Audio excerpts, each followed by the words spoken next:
রাধে রাধে বন্ধুরা। এখানে সকাল সকাল কিছুটা ফুল তুলে নিলাম এক জায়গায় যাওয়ার উদ্দেশ্যে। আর এই কলাগুলো কিন্তু আমাদের গাছের। আর দেখো এখানে আমি মাথা আঁচড়িয়েছি, মানে আমার মাথায় কিন্তু অতিরিক্ত চুল পড়ে।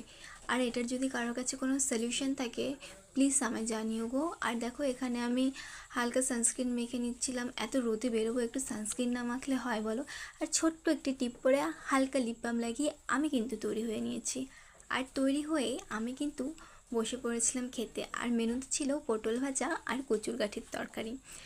এখানে কিন্তু বেরিয়ে পড়েছি আমি আমার ডেস্টিনেশনে। তোমরা গেস করো তো আমি কোথায় যাচ্ছি আর এটা কোন জায়গা? তোমরা কি কেউ গেস করতে পারছো? দেখো এখানে চা বাগানগুলো কি সুন্দর লাগছে।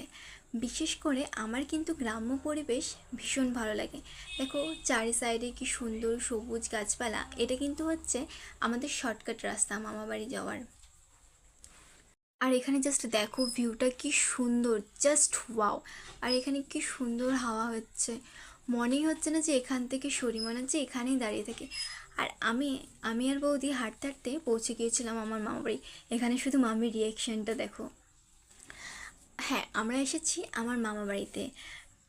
কারণটা হচ্ছে প্রত্যেক বছরে শ্রাবণ মাসের লাস্ট সোমবার আমার মামা বাড়িতে শিব পুজো করা হয়। প্রত্যেকবার একটু বড় করে করা হয়, এবার পসিবল হয়নি দেখে কোনো কারণবশত শুধুমাত্র ঘট বসানো হয়েছে। আর দেখো এদিকে পুজো কমপ্লিট করে আমরা বসে পড়েছিলাম নাটক করতে। দেখো এখানে ভাইয়ের ডাম্বেল নিয়ে আমরা শুধু নাটক করছিলাম। আর এই ডাম্বেলটার ওয়েট ছিল 10 কেজি। মানে উঠোতে পারছি না, তবুও নাটক শেষ হয় না। আর দেখো এখানে আমাদের হিসেবে বোন কিন্তু খুব ভালো উঠিয়েছে। আর হ্যাঁ দেখো ভাইয়ের বডি বিল্ডার। আর এইসব নাটক শেষে আমরা বসে পড়েছিলাম লুডো খেলতে। আমি বোন বৌদি এখানে লুডো খেলছিলাম। আমি কিন্তু একবার জিতেছি আর একবার গো হারা হেরেছি। আর এখানে খেলা কমপ্লিট করে আমরা বসে পড়েছিলাম একটা ব্রেসলেট বানাতে। আমি কিন্তু ব্রেসলেটটা কমপ্লিট করে একটা বোনকে পরিয়েও দিয়েছি। আর ব্রেসলেটটা কেমন হয়েছে অবশ্যই কিন্তু জানাবে, হ্যাঁ। আর দেখো এখানে বৌদি খিচুড়ির জন্য সবজি কেটে নিচ্ছিল। আর এই ফাঁকে আমি ভাই বোন নিজেদের হাইট চেক করছিলাম যে কার হাইট কতটুকু। এখানে দেখো মামি খিচুড়ি বানানোর প্রস্তুতি নিচ্ছিল।